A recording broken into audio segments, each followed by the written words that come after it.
All right, welcome to Occult Topics with the Professor. I know it's been a while, um, and I'm gonna do it like I always do. We're gonna start off with an unboxing. Not so much epic, even though I know in my very last unboxing, I said I wasn't gonna be buying any more books, and for the most part, I have it. I've been resisting that urge and actually reading the books that I do have. However, I have over the last few weeks, I have ordered a few books. I think one, two, three. And then I know that one is also like a starter tarot deck. I'm pretty sure that's in there. So without further ado, first, let me back it up. Um, Thank you for tuning in. I appreciate your time. And if you haven't already, like and subscribe to Occult Topics with the Professor. And I always like to thank people for their time because I know the time is ultimate sacrifice in this busy life that we all lead. So, this first book appears to have come from halfpricebooks.com, hpb.com. Let's see what this is. And I was caught up in physical attraction, much to my satisfaction. Let me see, what is this? Hirkin. Oh, the Book of Tokens, in keeping with my tarot theme. And this is, I believe, by Paul Foster Case. To the best of my knowledge, it's like a book of poems and poetry surrounding the tarot.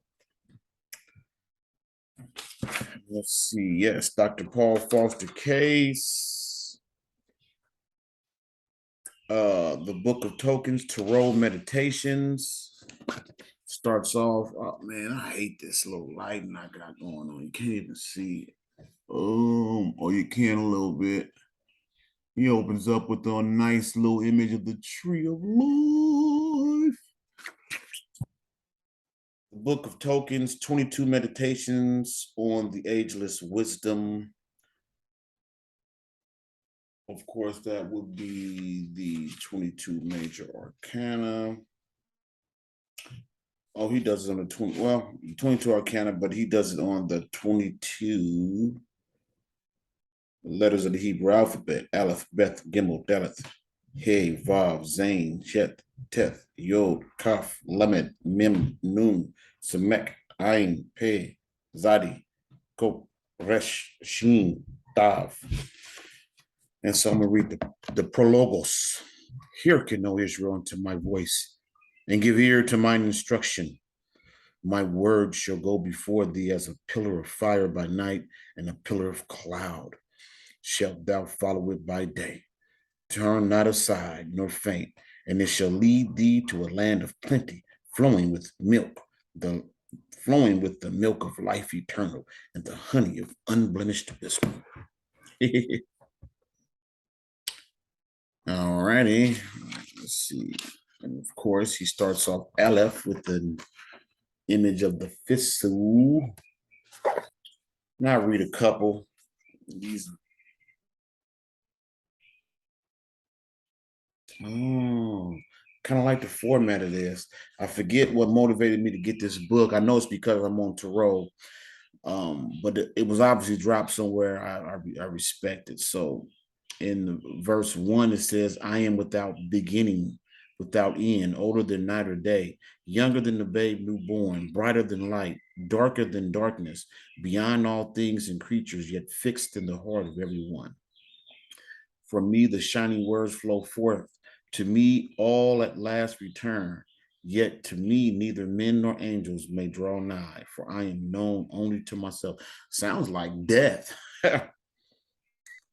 Sounds like death.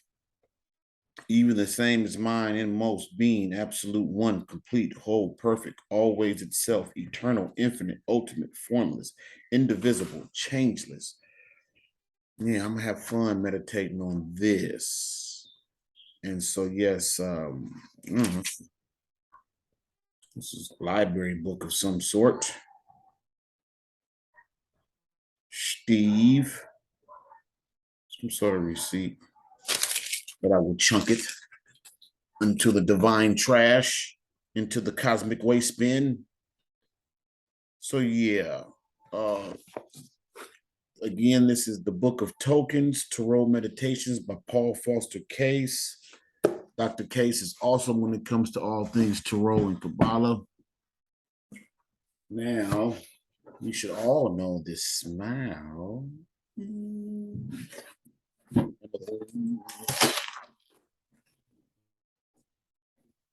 Oh, man, give me this big old box, this little video book. But this is a must-have. Star Wars, the Book of Sith. Now, anybody that knows me personally knows good and goddamn well I am a diehard Star Wars fan. And the ruminations of the Sith always fascinate me.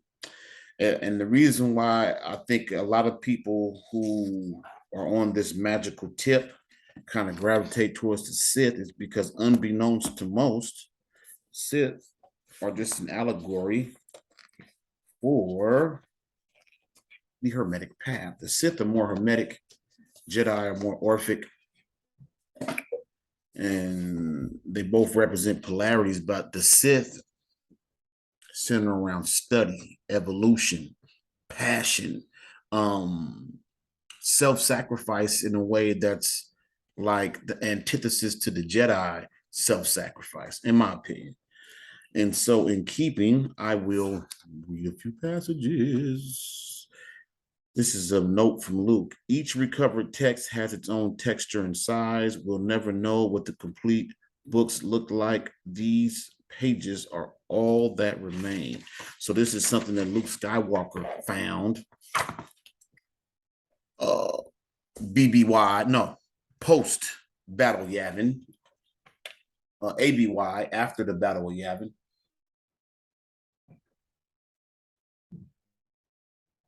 I'm off some lemon juice. Took a couple broom stalks. I'm trying to activate them joints.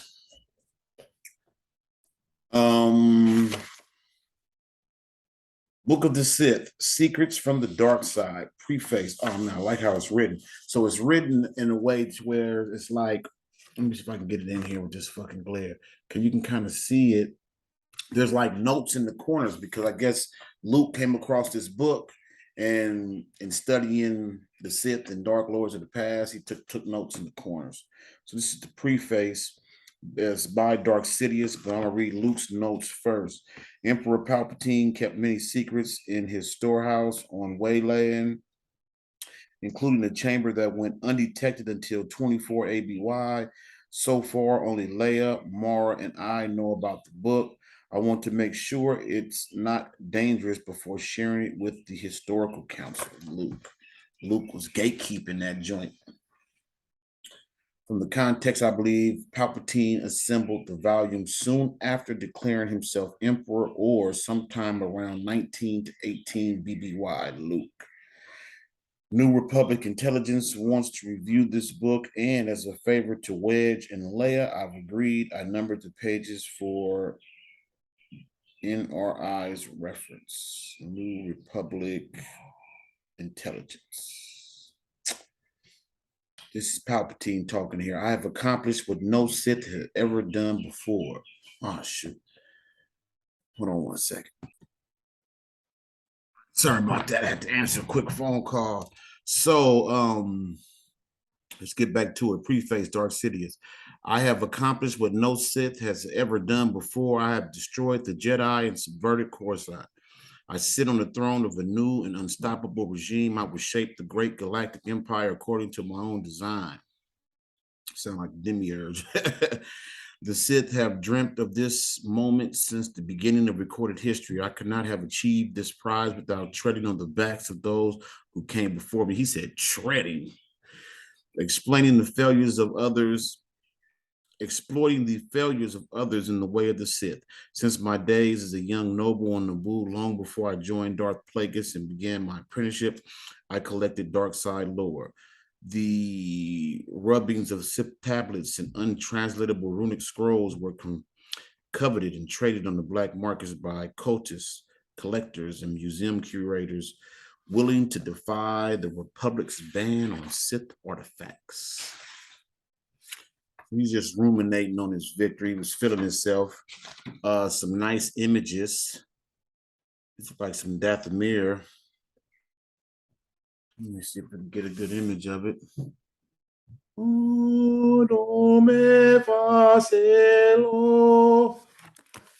And let's see, you got a few more images. Who's that, Raven?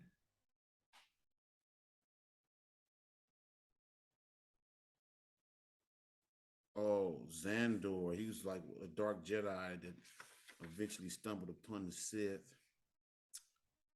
Yeah, got some good images. I am looking forward to diving into this joint. Breaks down the different Sith races, Sith weapons, and artifacts of power.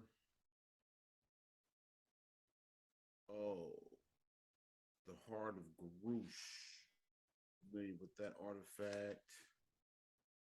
Oh man, this is going. Oh, Sith, the construction of Sith holocrons. Now, what I do know about this book is that has lots of nuggets in it. When I say nuggets, I mean nuggets of wisdom, and that don't apply just to the Star Wars, realm of influence. But I will say, if you're familiar with it, I say you get it because it adds another layer of understanding, and it actually, besides like uh, character development, understanding the motivations of different characters, the bits and pieces that I've seen online has shed light, like I said, not just in this realm of fictional Star Wars, but things that are applicable in life. Now, this next one comes from the book depository. You see, I'm not bashful about who I get books from because Amazon is pure convenience. Some of these books, though, the prices get outrageous. So once it gets outrageous, it becomes a matter of price. So this is The Magic of Metaphor. 77 stories for teachers, trainers, and thinkers. This was recommended to me by none other than Travis LeMagios. It's by Nick Owens. And I go through the table of contents. See, metaphor is something that's lost on most people today, which is why so many people are easily led astray, misled. Memes are their scholars. The people learn from memes because metaphor is lost on most. So if metaphor is lost, then pure symbology is definitely out the window. So here we have pacing and leading, section 1, core learning, taking the pith, the book of stories, the jar, the door, Gandhi's completeness on message, value added would be section 2. I'm jumping around. Section 3 is structures and patterns. Section 4, response ability, not responsibility, but response dash ability. Choice changes and transition. See if we got any pictures in this joint. Now, no pictures, but that does not signify it being a bad book. I'll look at something, I'll read a little quick passage. And I was caught up in physical attraction, much to my satisfaction. Let's go to, in section 1, we have 3 steps to success. Oh, I like this even better. The Quarryman. Page 43, this is out of section 2, value added. Page 40, Thrizzle. Okay, the quarryman's work was hard. He worked all day in the quarry from dawn to dusk. His hands were hard and calloused. His back was bent and his face was weathered and lined. He was not happy. He said, "This is no life. Why is it my fate to be a quarryman? Why can't I be someone who has more wealth than I do? If only I were rich, then I'd be happy." An angel appeared and said, "What would have to happen for you to know you were rich and happy? That's easy. If I was rich, I'd live in the city in a beautiful apartment on the top floor. I'd be able to see the sky. I'd have a four-poster bed with cool black silk sheets, and I'd sleep all day. Then I'd be happy." "You are rich," said the angel, waving her magic wand. And he became rich, and he lived in the city in an apartment on the top floor, and he slept all day in a four-poster bed with cool black silk sheets, and he was happy until one day he was disturbed by a commotion in the streets below. He sprang out of bed and ran to the window. Looking down, he saw a graceful golden carriage. In front were horses and behind were soldiers. It was the king, and the people who thronged the street were cheering and bowing. The rich man instantly knew unhappiness. "I'm not happy. The king has more power than I do. If only I was the king, then I'd be happy." And the angel appeared and said, "You are king." And he became king and he was happy. He felt his power and he felt his might, and he loved the way people paid him homage and the way his servants obeyed him and the way he had power to decide whether others should live or die. He was happy. And then one day he noticed the sun, and he saw how sun had power to do things he couldn't even dream of. He saw how sun could turn all the fields from green to yellow, from yellow to brown. He saw how sun could dry up even the mightiest rivers and leave nothing but parched mud banks. He saw how sun could starve the world of life, and he knew unhappiness. "I'm not happy. The sun has more power than I do." See, I'm already noticing trend. He wasn't looking for happiness, he was looking for power. And the angel appeared and said, "You are the sun." And he became the sun. And he was happy. He felt his power and he felt his might. And he loved the way he could turn the fields from green to brown, dry up the rivers, and change the whole world. And he was happy. And he ruled the world from his zenith, exalted in his power, until one day he noticed a cloud, big black rain cloud. And he saw how cloud had the power to turn all the fields from brown to green, refill the rivers with flowing, frothing water, and retrieve the life of the world. And depression filled him. "I'm so unhappy. The cloud has more power than I. If only I was cloud, then I'd be happy forever." And the angel appeared and said, "You are a cloud." And he became cloud and he was happy. He felt his power and might, and he loved the way he could reverse the work of the sun and reinstate life where so little had been before. And he knew real happiness for the first time until one day he saw far below him rock. And he saw how rock, black, strong, unyielding, was unchangeable. And he saw that no matter how much or how hard he rained, nothing could do, nothing he could do could challenge or destroy rock. Rock was rugged and resistant, and he knew the bitterness of unhappiness once again. And he said, "I am so unhappy. If only I were rock, then I'd be happy." And the angel appeared and said, "You are rock." And he became the rock. And he felt his might and he felt his power. I already know where this is going now. Because remember, he's a quarryman. And he was happy. He exalted in his strength and sense of permanence.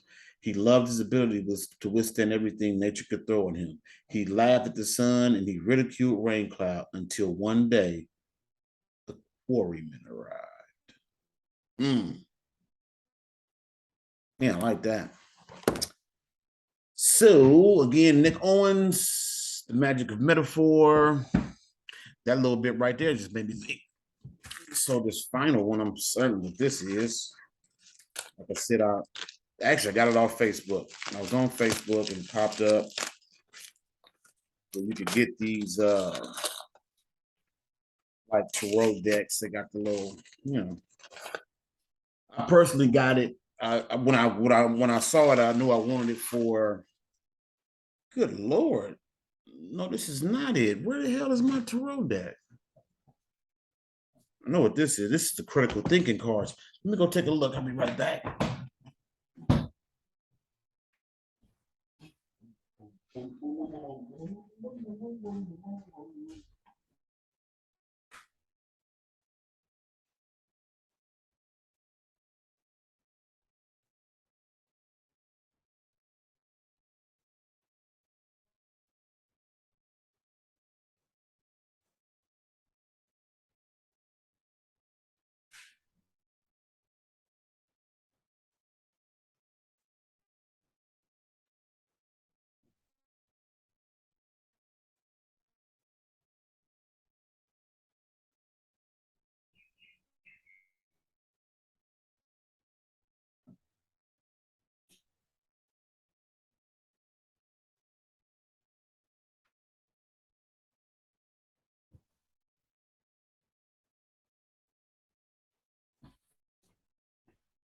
Yeah, it appears as if I didn't get it.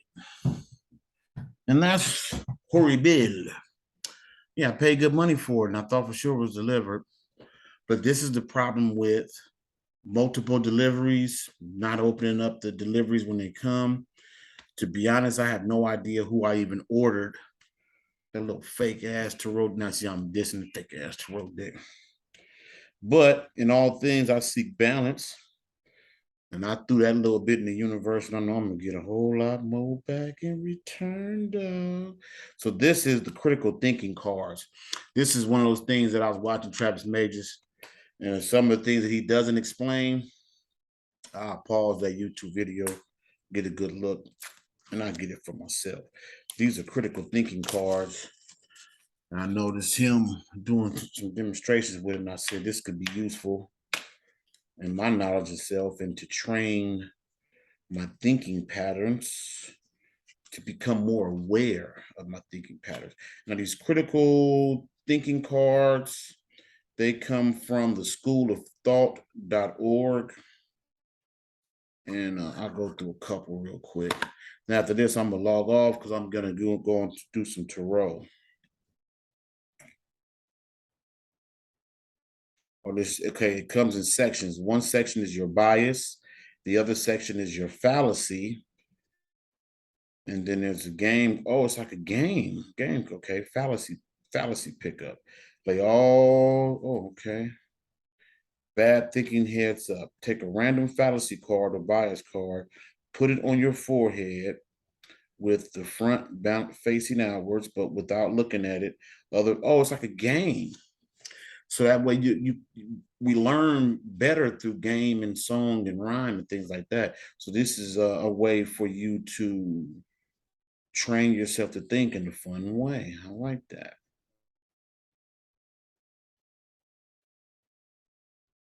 Oh man, this is dope. Okay, I'm gonna read the straw man. Oh shoot. Daughter just called me. That's crazy. I get one day off. I get buzzed, but it's all good. So this one right here, your fallacy is straw man, misrepresenting someone's argument to make it easier to attack. We've all done. I mean, I know I have. You know, somebody comes to you with an argument, and you're not listening to understand. You're listening to destroy. So, so you take the argument and you twist it. So here's the example. After Bob said that we should be nice to kittens, Will says Bob wants to be mean to puppies. Everyone boos Bob, who is clearly a mean jerk for wanting to hurt poor cute puppies. That's pretty dope. So yeah, I'm gonna take this. I doubt if I use it as a game. Maybe one day I will. It'd be fun. But I think that for the most part, I'm going to use this to analyze myself, flip through the cards, and take it from there. 24 logical fallacies, 24 cognitive biases. Cognitive biases. All right. So again, this is my unboxing. I haven't done one in a while. Matter of fact, I don't think I bought a book in quite a while. I have came across some bomb PDFs, some books that I do want to buy hard copies of. People send me PDFs, and I am a reader. I read constantly, but I do like to support other people's works, and I also look at the possession of books to be something almost sacred.